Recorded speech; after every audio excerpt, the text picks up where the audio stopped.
आइए शुरुआत करते हैं विज्ञान और प्रौद्योगिकी साइंस एंड टेक्नोलॉजी की एक नई क्लास में। पिछली क्लास में आपने इसरो और नासा के मिशनों का गहनता से अध्ययन किया होगा, उम्मीद है। और आइए चलते हैं कुछ नए प्रश्नों की ओर, साइंस एंड टेक्नोलॉजी, विज्ञान और प्रौद्योगिकी, जहां एग्जाम में इन प्रश्नों का बहुत ही महत्वपूर्ण रोल रहता है। चलिए शुरुआत करते हैं पहला प्रश्न।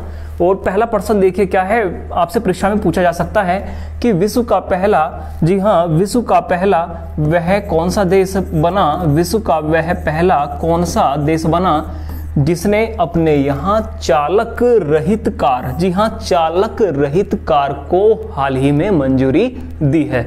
बड़ा ही शानदार प्रश्न है, बहुत महत्वपूर्ण प्रश्न है कि विश्व का पहला देश बताइए जिसने अपने यहाँ चालक रहित कार को मंजूरी दी है। तो ध्यान रखिए, यूनाइटेड किंगडम, जी हाँ, यूनाइटेड किंगडम या कहीं यूके विश्व का पहला देश बना है जिसने अपने यहाँ चालक रहित कार को मंजूरी दी है। जी हाँ, ऐसे महत्वपूर्ण प्रश्न आपने मिलने वाले हैं। चलिए चलते हैं अगले प्रश्न की ओर। अगला प्रश्न बहुत शानदार है। एक घर ऐसा भी, जी हाँ, एक घर ऐसा भी, भारत का पहला 3D प्रिंटेड हाउस, जी हाँ, भारत का पहला 3D प्रिंटेड हाउस का निर्माण कहाँ किया गया है। जो पर्सन जो है भारत में पहला बनता है या विश्व में पहला बनता है तो अपने ही आप में एक महत्वपूर्ण इंपोर्टेंट पर्सन हो जाता है। विश्व का पहला 3D प्रिंटेड हाउस भारत का पहला 3D प्रिंटेड हाउस का निर्माण कहाँ हुआ है। तो ध्यान रखिए, बहुत अच्छा पर्सन है, IIT मद्रास, जी हाँ, IIT मद्रास में निर्मला सीतारमण जी के द्वारा हाल ही में इसको लॉन्च किया गया था। बड़ा ही अच्छा पर्सन है। भारत का पहला 3D प्रिंटेड हाउस कहाँ लॉन्च किया गया, आंसर होगा IIT मद्रास में। आइए चलते हैं अगले प्रश्न की ओर। और देखिए कितना अच्छा प्रश्न है कि विश्व का सबसे लंबे पंख वाला हवाई जहाज, जी हाँ, सबसे लंबे पंख वाला हवाई जहाज जिसे रॉक नाम दिया गया है, जिसे नाम क्या दिया गया है, रॉक। देखिए परीक्षा में ऐसा प्रश्न पूछा जाएगा कि हाल ही में रॉक सुर्खियों में रहा। हाल ही में जो परीक्षा का लेवल है, कैसे प्रश्न पूछे जाते हैं कि हाल ही में रॉक सुर्खियों में रहा, हाल ही में रॉक सुर्खियों में रहा। तो बताइए रॉक क्या है, तो बताइए रॉक क्या है। तो ध्यान रखिए, विश्व में अमेरिका के द्वारा बनाया गया, जी हाँ, अमेरिका के द्वारा बनाया गया सबसे लंबे पंख वाला एक हवाई जहाज है जिसे कैलिफोर्निया में सबसे पहले परीक्षण इसका किया गया, जिसी को रॉक नाम दिया गया है। और इसके बारे में थोड़ा अध्ययन करें रॉक के बारे में। अब अच्छा प्रश्न जो है रॉक से क्या आ सकता है कि किस कंपनी के द्वारा इसका निर्माण किया गया। यदि निर्माण पूछा जाए किस कंपनी के द्वारा किया गया तो ध्यान रखिए स्ट्रेटो लॉन्च, जी हाँ, स्ट्रेटो लॉन्च। कभी भी गलती नहीं कीजिए ऐसे प्रश्नों को। स्ट्रेटो लॉन्च वह कंपनी है, स्ट्रेटो लॉन्च वह कंपनी है जिसके द्वारा ये रॉक जो है, रॉक का निर्माण किया गया है। आखिरकार निर्माण क्यों किया गया है इसको भी समझते हैं। पहले समझते हैं इसमें टेक्नोलॉजी क्या है। इसमें 2 फ्यूजलेज और 6 बोइंग 747 इंजन है और इसे अंतरिक्ष में ले जाने के लिए डिजाइन किया गया है। जी हाँ, अंतरिक्ष में ले जाने के लिए इस जो हवाई जहाज को लॉन्च किया गया है, डिजाइन किया गया है, जहां यह अंतरिक्ष में एक रॉकेट को गिराएगा जो उपग्रह को तैनात करने में मदद करेगा। जी हाँ, जो उपग्रह को तैनात करने में मदद करेगा। इस हवाई जहाज का पंख 117 मीटर का है, ये आपने ध्यान रखना है, यहां से भी प्रश्न बन सकता है। इस हवाई जहाज का पंख 117 मीटर है जो एयरबस A380 का लगभग 1.5 गुना है। जी हाँ, इससे पहले जो सबसे बड़ा हवाई जहाज हमें जाना था वो था एयरबस, मगर अब विश्व का सबसे लंबे पंख वाला हवाई जहाज जिसका निर्माण, जी हाँ, जिसका निर्माण स्ट्रेटो लॉन्च के द्वारा किया गया है, स्ट्रेटो लॉन्च के द्वारा किया गया है, उसे ही रॉक नाम दिया गया है। जी हाँ, उसे ही क्या नाम दिया गया है, रॉक नाम दिया गया है। तो बड़ा ही शानदार प्रश्न है, रॉक क्या है, क्यों सुर्खियों में रहा, आप समझ सकते हो रॉक के बारे में। आइए कुछ जो है अन्य प्रश्नों को समझते हैं। जी हाँ, ये भी एक ऐतिहासिक कदम रहा ये भी एक ऐतिहासिक कदम रहा। आखिरकार क्या है? विश्व का पहला इंटरनेट केबल, जी हाँ, विश्व का पहला इंटरनेट केबल जो समुद्र में बिछाया गया है, जो समुद्र में बिछाया गया है। विश्व का सबसे लंबा इंटरनेट केबल, जी हाँ, विश्व का सबसे लंबा इंटरनेट केबल जो समुद्र में बिछाया गया है, उसे ही फिरमीना नाम दिया गया है। जी हाँ, उसे ही फिरमीना क्या है? जब ये प्रश्न परीक्षा में पूछे जाते हैं तो ऑप्शन कुछ इस प्रकार के एग्जामिनर देते हैं कि फिरमीना क्या है। एक जो है कोविड-19 पर बनाई गई कोई वैक्सीन, उसे फिरमीना कहा गया है, या कोई रडार सिस्टम, उसे फिरमीना नाम दिया गया है, किसी रॉकेट लॉन्चर का नाम है फिरमीना, या विश्व की सबसे लंबी समुद्री इंटरनेट केबल, जी हाँ, इंटरनेट केबल, उसी को फिरमीना कहा गया है। समझते हैं, देखो क्या टेक्नोलॉजी है, कितनी अच्छी टेक्नोलॉजी है। अब ये भी समझ लेते हैं कि ये फिरमीना आखिरकार कहाँ जो है, किस किस के मध्य इसको बिछाया गया है। तो ध्यान रखिए, बड़ा ही इंपॉर्टेंट प्रश्न पूछा जा सकता है। ध्यान रखिए, उत्तरी अमेरिका, जी हाँ, उत्तरी अमेरिका और दक्षिण अमेरिका, बहुत अच्छा प्रश्न है। उत्तरी अमेरिका और दक्षिण अमेरिका, जी हाँ, दक्षिण अमेरिका के मध्य समुद्र में एक इंटरनेट केबल बिछाया गया है, जिसे फिरमीना नाम दिया गया है। तो मैं कहता हूं आपसे कि मोस्ट इंपोर्टेंट पर्सन है जो आप फिलहाल समझ रहे हो। फिरमीना क्या था, हमने समझ लिया। उत्तरी अमेरिका और दक्षिण अमेरिका के मध्य एक इंटरनेट केबल है। आइए जो है अगले प्रश्न की ओर बढ़ते हैं। जी हाँ, आदित्य L1 के बारे में समझते हैं। इसरो का एक नया मिशन है और नाम दिया गया है आदित्य। इसरो का एक नया मिशन नाम दिया गया है आदित्य L1। आप कहोगे कि सर इसमें क्या खास है? इसरो का एक नया मिशन है, सभी ने पता है, आदित्य L1 इसका नाम है। 2022 में इसरो के द्वारा लॉन्च किया जाएगा और ये सूर्य के कोरोना का अध्ययन करने के लिए लॉन्च किया जाएगा। जी हाँ, सूर्य के कोरोना का अध्ययन करने के लिए लॉन्च किया जाएगा। अब यहीं से ही प्रश्न और भी बन सकता है। प्रश्न को समझिए आखिरकार क्या है। प्रश्न यहां से बन सकता है कि आदित्य L1 में, जी हां, आदित्य L1 में इसरो की सहायता आखिर कौन करेगा? कौन सा अनुसंधान संस्थान है जो इसरो की सहायता करेगा? तो बहुत अच्छा प्रश्न है। आदित्य L1 मिशन में इसरो की सहायता करने जा रहा है एरीज संस्थान। जी हां, एरीज। अब इसको थोड़ा सा ध्यान पूर्वक समझिए, एरीज आखिरकार क्या है। ध्यान रखिए, आर्यभट्ट रिसर्च इंस्टीट्यूट, जी हाँ, आर्यभट्ट रिसर्च इंस्टीट्यूट, जिसका मुख्यालय नैनीताल में है। Aryabhata research institute Aditya L1 में इसरो की सहायता करेगा, जिसका मुख्यालय कहाँ है? नैनीताल में है। नैनीताल में मुख्यालय है एरीज का। मगर एक हमने संस्थान और बनाया है जहां इसरो और एरीज दोनों मिलकर काम करेंगे, तो वो स्थान है उत्तराखंड का हल्द्वानी। जी हां, उत्तराखंड का हल्द्वानी। ये आपने ध्यान रखना है। एक बार और प्रश्न को अच्छी तरीके से समझ लीजिए। यदि प्रश्न सिंपल प्रश्न पूछा जाता है कि सूर्य के लिए लॉन्च होने वाला आदित्य L1 मिशन किस वर्ष लॉन्च होगा, आंसर होगा 2022। सूर्य के कोरोना का अध्ययन करेगा। जी हाँ, सूर्य के कोरोना का अध्ययन करेगा।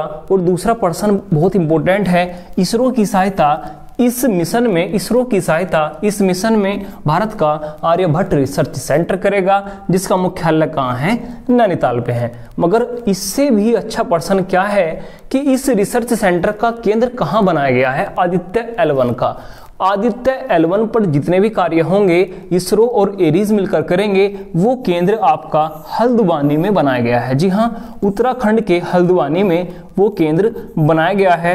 तो यहाँ पर मोस्ट इंपोर्टेंट हल्द्वानी है, ध्यान रखिए। हल्द्वानी में ही आदित्य L1 के लिए एक महत्वपूर्ण केंद्र बनाया जा रहा है। आइए चलते हैं कुछ जो है अगले नए प्रश्न की ओर। और प्रश्न है, जी हाँ, दिव्यनयन। जी हाँ, दिव्यनयन क्या है? आखिरकार क्या प्रश्न यहां से बन सकता है? दिव्यनयन क्यों सुर्खियों में रहा? आखिरकार क्या है दिव्यनयन? तो ध्यान रखिए CSIR, जी हाँ CSIR द्वारा एक गिफ्ट, एक तोहफा तैयार किया गया है विजुअली इम्पेयर्ड, जी हाँ विजुअली इम्पेयर्ड, जो मतलब कि दृष्टिहीन जो है व्यक्ति हैं उनकी सुविधा के लिए CSIR ने किस किट को लॉन्च किया है, ये पर्सन आपसे पूछा जा सकता है। मोस्ट इंपोर्टेंट पर्सन है आने वाली सभी परीक्षाओं के लिए, बहुत ही अच्छा पर्सन है कि दिव्य नयन क्या है। तो दृष्टिहीन जो है व्यक्तियों के लिए उनकी सुविधा के लिए एक किट को लॉन्च किया गया है CSIR के द्वारा, उसे ही दिव्य नयन नाम दिया गया है। देखिए इन जो है PDF को तैयार करने के लिए बहुत मेहनत करनी पड़ती है, क्योंकि साइंस एंड टेक्नोलॉजी, विज्ञान और प्रौद्योगिकी कुछ वर्षों से जो है सभी परीक्षाओं में बहुत इंपॉर्टेंट रोल अदा करता है। तो इन पर्सनों की महत्ता को आप समझिए, क्योंकि यही पर्सन है जो परीक्षा में आने वाले हैं। दिव्य नयन को समझिए, दिव्य नयन आखिरकार क्या है, तो CSIR द्वारा तैयार किया गया है।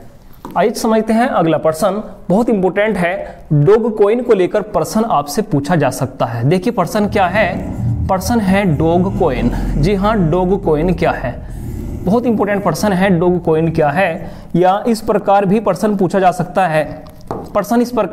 सकता है, कि डॉग फर्स्ट क्या है, डॉग फर्स्ट क्या है, आखिरकार क्यों सुर्खियों में रहा डॉग फर्स्ट या डॉग कॉइन। तो बहुत अच्छा पर्सन है, समझते रहिए आप।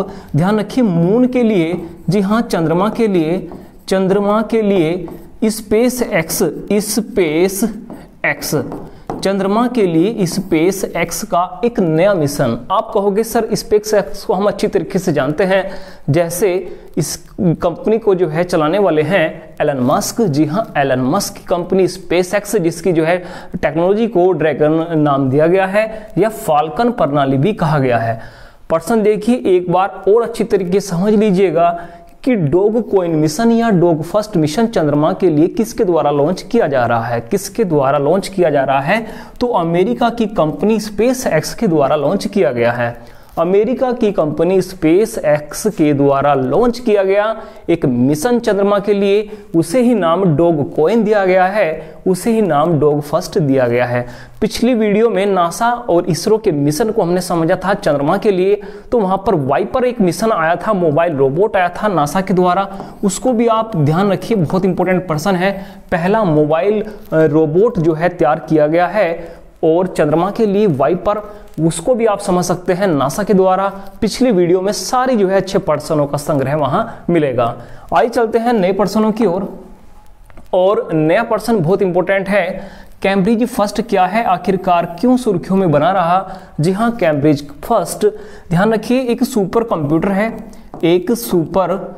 है, बहुत अच्छा पर्सन है, बहुत ही अच्छा पर्सन है कि एक सुपर कंप्यूटर कैम्ब्रिज फर्स्ट जो है एक सुर्खियों में रहा, एक अच्छा सुपर कंप्यूटर है। ध्यान रखिए पूछ सकता है एग्जाम में कि कैम्ब्रिज फर्स्ट किस देश का एक सुपर कंप्यूटर है जो एक बहुत शक्तिशाली सुपर कंप्यूटर के रूप में उभरेगा, तो ध्यान रखिए आंसर होगा यूनाइटेड किंगडम यूके। जी हाँ विश्व का सबसे विशाल जो है सुपर कंप्यूटर बनने जा रहा है कैम्ब्रिज फर्स्ट। तो ध्यान रखिए इसका संबंध किस देश से है, तो इसका संबंध किस देश से है, यूनाइटेड किंगडम। यूनाइटेड किंगडम से हमने पर्सन और भी पढ़ा था कि चालक रहित कार, जी हाँ चालक रहित कार बनाने वाला जो है देश वो भी यूनाइटेड किंगडम होगा। और कैम्ब्रिज फर्स्ट एक सुपर कंप्यूटर है, इसका भी संबंध कहां से है, यूके से है, यूनाइटेड किंगडम से है। अस्मी को सभी जानते हैं, बहुत सुर्खियों में रहा अब की बार अस्मी है क्या, ठीक है, एक भारत के द्वारा तैयार की गई एक पिस्टल है, उस जो 9 mm की है, 9 mm पिस्टल ध्यान रखिए, और इसी को अस्मी नाम दिया गया है। ये तो मोस्ट इंपोर्टेंट है, देखिए इस प्रकार का प्रश्न तो परीक्षा में आएगा ही, और हिंदी में भी ऐसे लिखा सकता है कि अस्मी है क्या। तो ध्यान रखिए अस्मी के बारे में आप समझ सकते हैं, ये सब मशीन गन है, एक पिस्टल है। It was designed and develop in 2020 में से जो है by the Indian army and DRDO। ये अच्छा पर्सन है, इंडियन आर्मी और डीआरडीओ के द्वारा इसको तैयार किया गया है। 9mm पिस्टल है, मशीन पिस्टल है। ये भारतीय द्वारा सब निर्मित बनाई गई है, भारतीय द्वारा सब निर्मित बनाई गई है। तो ये mm भी आपसे पूछा जा सकता है, ध्यान रखिए। असमी 9mm पिस्टल इंडियन आर्मी और डीआरडीओ के द्वारा इसका निर्माण किया गया है। आइए चलते हैं नए प्रश्न की ओर। सारे प्रश्न बहुत अच्छे हैं, एग्जाम में आने वाले प्रश्न हैं। एमबी टैग क्या है? एमबी टैग क्या है? यह एक यूएसबी के आकार का यंत्र है। एक बार चार्ज करने पर 90 दिन के लिए किसी क्षेत्र के पास आसपास के तापमान को -40 से 80 डिग्री तक जो है लगातार रिकॉर्ड कर सकता है। इंटरनेशनल मार्केट में उपलब्ध ज्यादातर ऐसे उपकरण सिर्फ 30 से 60 दिन का ही डेटा रिकॉर्ड करते हैं। माइनस में टेम्परेचर रिकॉर्ड करने के लिए एक डिवाइस तैयार की गई है, एमबी टैग डिवाइस की गई है। आपसे परीक्षा में पूछा जा सकता है कि एमबी टैग जो है ये डिवाइस, ध्यान रखिए जितने भी कोरोना के टीके हैं जो माइनस टेम्परेचर रखने पड़ते हैं, उसके लिए बहुत कारगर साबित होगा। जी हाँ, इसका निर्माण, एमबी टैग का निर्माण आईआईटी रोपड़ के द्वारा किया गया है। आईआईटी रोपड़ के द्वारा ही एमबी टैग का निर्माण किया गया है। मोस्ट इंपोर्टेंट पर्सन है, ध्यान रखिए, आ सकता है परीक्षा में। आईआईटी रोपड़ के द्वारा एमबी टैग का निर्माण किया गया है। और पीडीएफ के में बहुत अच्छे प्रश्न आपको मिलेंगे, मगर ये आने वाला प्रश्न है, बिल्कुल जो है आपको परीक्षा में मिलने वाला प्रश्न है, इंद्रजाल। जी हाँ, बहुत अच्छा प्रश्न है। देखिए क्या पूछा जा सकता है कि इंद्रजाल क्या है। जी हाँ, इंद्रजाल के बारे में आपसे पूछा जा सकता है, इंद्रजाल क्या है। इस प्रकार के मिशन जरूर परीक्षा में आते हैं। इंद्रजाल क्या है? बहुत अच्छा प्रश्न है। इंडियाज ड्रोन डिफेंस डोम। जी हाँ, इंडियाज ड्रोन डिफेंस डोम, इंद्रजाल। इसको और बारीकी समझते हैं, इंद्रजाल आखिरकार है क्या। इस ड्रोन डिफेंस सिस्टम का नाम इंद्रजाल है। इसे ग्रीन रोबोटिक्स की तरफ से तैयार किया गया है। जी हाँ, इंद्रजाल किसके द्वारा तैयार किया गया है? ग्रीन रोबोटिक्स के द्वारा तैयार किया गया है। यह देश का पहला स्वदेशी ड्रोन डिफेंस सिस्टम है। यह ड्रोन डिफेंस 1000 से 2000 स्क्वायर किलोमीटर तक मौजूद खतरों को नाकाम करता है। बहुत इंपॉर्टेंट है। यदि भारत पर 1000 से 2000 स्क्वायर किलोमीटर में कोई खतरा दिखाई देता है, भारत पर कोई भी खतरा दिखाई देता है, अब कहोगे सर कैसा खतरा? अब थोड़ा सा ध्यान पूर्वक समझिए। एक डिफेंस सिस्टम है, कैसा खतरा? आप पूछोगे कि भारत पर कैसा खतरा। यदि भारत पर कोई भी खतरा आए इतने एरिया पर, तो ये डिफेंस सिस्टम कार्य करेगा। जी हाँ, ये डिफेंस सिस्टम कार्य करेगा। भारत पर यदि कोई भी खतरा आए, भारत पर कोई भी खतरा आए, तो ध्यान रखिए, कोई मिसाइल अटैक भारत पर हुआ, कोई भी अटैक यदि भारत पर हुआ, तो एक जो है सिस्टम भारत की मदद करेगा, एक सिस्टम भारत की मदद करेगा। एक जो है नया ड्रोन डिफेंस सिस्टम है, नया ड्रोन डिफेंस सिस्टम है जिसे इंद्रजाल नाम दिया गया है, जिसे इंद्रजाल नाम दिया गया है। तो आप इतना ही ध्यान रख सकते हैं कि इंद्रजाल, जी हाँ, इंद्रजाल का निर्माण किसके द्वारा किया गया? तो ग्रीन रोबोटिक्स। जी हाँ, ग्रीन रोबोटिक्स, जिसका मुख्यालय हैदराबाद में है। देखो, जहां से कोई पर्सन बहुत सुर्खियों में रहा तो वहां से गलत मत करिए। अच्छा पर्सन है, हैदराबाद की कंपनी है, हैदराबाद की कंपनी है ग्रीन रोबोटिक्स। जी हाँ, ग्रीन रोबोटिक्स बहुत अच्छा पर्सन है। कुछ ही कंपनियां हैं जो इस साल सुर्खियों में रही हैं। तो ग्रीन रोबोटिक्स के द्वारा, जी हाँ, ग्रीन रोबोटिक्स के द्वारा एक ड्रोन सिस्टम तैयार किया गया है भारत की सुरक्षा के लिए, जिसे इंद्रजाल नाम दिया गया है, जिसे इंद्रजाल नाम दिया गया है। ग्रीन रोबोटिक्स के द्वारा तैयार किया गया है, जिसका मुख्यालय कहाँ है? हैदराबाद। जैसे अभी हमने जो है उत्तराखंड में नैनीताल स्थित आर्यभट्ट रिसर्च सेंटर के बारे में पढ़ा था। जी हाँ, आर्यभट्ट रिसर्च सेंटर के बारे में पढ़ा था, जिसका मुख्यालय नैनीताल में है। मगर हल्द्वानी में एक ऐसा केंद्र खोला जा रहा है जो आदित्य L1 मिशन के लिए इसरो की सहायता करेगा। आइए समझते हैं कुछ नए प्रश्नों को।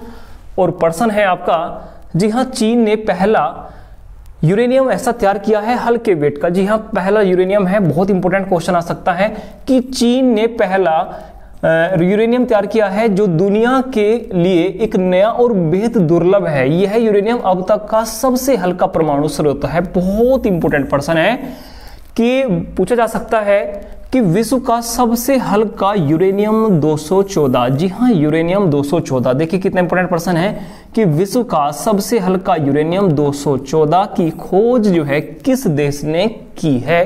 क्योंकि अब तक जो है प्राकृतिक तौर पर मिलने वाला यूरेनियम को यूरेनियम 238 के नाम से जानते थे, जो प्राकृतिक में मिलता था, जो सबसे हल्का था।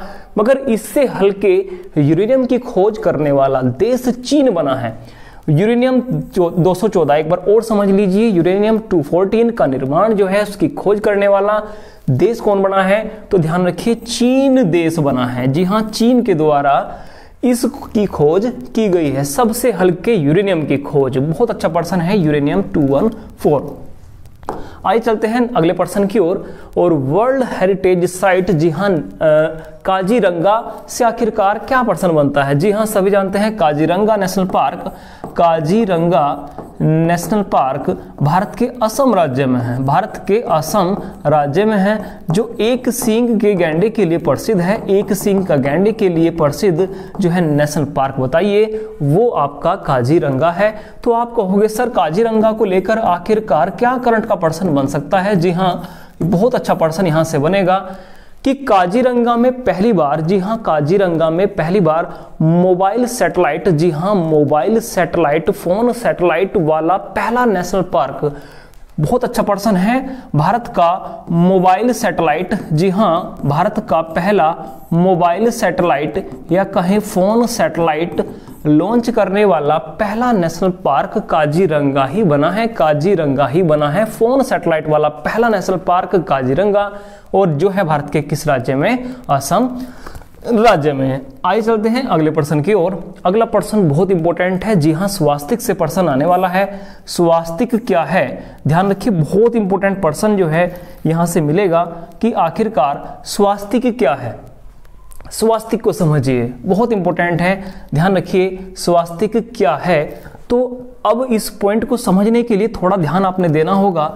जी हाँ प्राकृतिक तेल के माध्यम से, नेचुरल ऑयल के माध्यम से, प्राकृतिक तेल, जी हाँ प्राकृतिक तेल के माध्यम से, नेचुरल ऑयल के माध्यम से, इस प्रकार के प्रश्नों को ही जो है समझना है। प्राकृतिक तेल के माध्यम से पानी को, जी हाँ पानी को, दूषित पानी को साफ करने की जो टेक्नोलॉजी है उसी को स्वास्तिक नाम दिया गया है, उसी को स्वास्तिक नाम दिया गया है। प्राकृतिक तेल से एक बार और समझ सकते हो, प्राकृतिक तेल से दूषित जल को शुद्ध करने की प्रक्रिया जो टेक्नोलॉजी है इसी को स्वास्तिक नाम दिया गया है। और इस प्रणाली को जो है बनाने वाले CSIR है। जी हाँ CSIR के द्वारा जैसे दिव्यान्यन विकसित की गई थी, ऐसे ही CSIR के द्वारा नेचुरल ऑयल के माध्यम से, प्राकृतिक तेल के माध्यम से दूषित जल को साफ किया जा रहा है, और उसी टेक्नोलॉजी को स्वास्तिक नाम दिया गया है, उसी टेक्नोलॉजी को स्वास्तिक नाम दिया गया है। यदि आपने सारे प्रश्न बहुत अच्छे लग रहे हैं साइंस एंड टेक्नोलॉजी के, आने वाले एग्जामों के लिए बहुत अच्छे प्रश्न हैं, तो कम से कम वीडियो को एक लाइक जरूर कीजिए और कहीं ना कहीं किसी ग्रुप में शेयर कीजिए, क्योंकि किसी ना किसी जो है का एग्जाम अच्छा होगा आपकी सहायता से। तो एक वीडियो को कम से कम लाइक कीजिए। अगला प्रश्न देखिए कितना इंपॉर्टेंट है। जी हाँ क्या है DRDO का बनाया हुआ स्मार्ट एंटी एयरफील्ड वेपन। जी हाँ DRDO के द्वारा हाल ही में 2 वेपन बनाए गए, दोनों ही सुर्खियों में रहे। एक वेपन को कहें स्पाइस नाम दिया गया, एक वेपन को कहें स्पाइस नाम दिया गया, और एक वेपन को शाह नाम दिया गया। जी हाँ एक वेपन को शाह नाम दिया गया। यदि शाह की फुल फॉर्म परीक्षा में पूछे तो शाह है क्या आखिरकार, ध्यान रखिए यह स्मार्ट एंटी एयरफील्ड वेपन है। जी हाँ स्मार्ट एयरफील्ड वेपन है। इसको जो है ओडिशा के तट से APJ अब्दुल कलाम द्वीप पर इसका परीक्षण किया गया। और आखिरकार सा है क्या, ध्यान रखिए एक जो है बॉम्ब टेक्नोलॉजी का नाम है। ध्यान रखिए एक बॉम्ब टेक्नोलॉजी क्या है, जब किसी रॉकेट के माध्यम से या किसी हवाई जहाज के माध्यम से हमने सही निशाना लगाना हो, मगर जहां पर बॉम्ब गिरने वाला हो वहां पर आपका जो टारगेट है वो उसमें कुछ बाधा उत्पन्न हो जाती है, उसकी विजिबिलिटी सही नहीं है, जहां हमने किसी विमान के माध्यम से हमने जो है और आपके किसी जहाज के माध्यम से हमने किसी बॉम्ब को कहीं पर टारगेट करना है और वहां पर विजिबिलिटी सही नहीं है, तो उसके लिए जो है ये नई दो टेक्नोलॉजी है डीआरडीओ की, एक स्पाइस टेक्नोलॉजी है, बॉम्ब टेक्नोलॉजी है, और एक को ही नाम शाह दिया गया है। एक को नाम क्या दिया गया है? सा दिया गया है। तो सा आपसे पूछा जा सकता है, स्मार्ट एंटी एयरफील्ड वेपन है, स्मार्ट एंटी एयरफील्ड वेपन है, ये डीआरडीओ के द्वारा बनाया गया है। और ध्यान रखिए इसका परीक्षण जो किया गया है ये ओडिशा से किया गया है। आइए चलते हैं नेक्स्ट पर्सन की ओर। अगले पर्सन बहुत महत्वपूर्ण है, समझते रहिए। जी हाँ, आईआईटी रोपड़ का नाम आखिरकार क्यों प्रसिद्ध हुआ? जीवन वायु, जी हाँ, जीवन वायु को विकसित किया है। जीवन वायु आखिरकार है क्या? जीवन वायु आखिरकार है क्या? ध्यान रखिए, फर्स्ट पावर फ्री, जी हाँ, फर्स्ट पावर फ्री डिवाइस है जिसे जीवन वायु नाम दिया गया है, जो आईआईटी रोपड़ के द्वारा विकसित किया गया है। यदि किसी बच्चे के फेफड़े हैं या उसमें कोई जो है मतलब कि ऑक्सीजन की डिमांड बढ़ती है, तो ध्यान रखिए एक डिवाइस है जो फेफड़ों में वायु को जो है ले जाती है, बहुत अच्छी डिवाइस है जिसे जीवन वायु नाम दिया गया है। आपसे ये प्रश्न पूछेगा कि जो है एक डिवाइस जीवन वायु किसके द्वारा विकसित की गई है? तो एक डिवाइस है फेफड़ों में वायु को पहुंचाती है, ये आईआईटी रोपड़ के द्वारा विकसित की जाने वाली एक नई डिवाइस है। आइए समझते हैं कुछ नया पर्सन, और बहुत अच्छा पर्सन है। जी हाँ, वाकई में अच्छा पर्सन है। C3I हब, जी हाँ, बस एग्जाम में यही पर्सन आएगा। C3I हब की शुरुआत, जी हाँ, एक C3I हब है, इसकी शुरुआत किसके द्वारा की गई है? जी हाँ, इसकी शुरुआत आईआईटी कानपुर के द्वारा की गई है। आईआईटी कानपुर, जी हाँ, जैसे आईआईटी रोपड़ का अब की बार बहुत नाम रहा, ऐसे ही 3D printing house IIT Madras, IIT Kanpur के द्वारा C3I हब की शुरुआत की गई है। चलिए जो है और पर्सनों को समझते हैं, और एक लास्ट पर्सन है, इसको भी भली बात समझ लीजिए। और ये पर्सन मैं कहता हूँ मोस्ट इंपोर्टेंट पर्सन है, परीक्षा में कहीं ना कहीं आपको अवश्य ही मिलेगा। पर्सन क्या है उसको समझिए कि विश्व में हेपेटाइटिस, जी हाँ, विश्व में हेपेटाइटिस सी, विश्व में हेपेटाइटिस सी की रोकथाम के लिए और एक नई मेडिसिन का निर्माण किया गया है, एक नई दवाई का निर्माण किया गया है, जिसे रविदासवीर, जी हाँ, जिसे रविदासवीर नाम दिया गया है। रविदासवीर आखिरकार क्या है? बहुत अच्छा पर्सन है। तो ध्यान रखिए, हेपेटाइटिस की रोकथाम के लिए, जी हाँ, हेपेटाइटिस की रोकथाम के लिए एक नई मेडिसिन है, बहुत इंपॉर्टेंट है, और इसका जो है निर्माण जो किया गया है।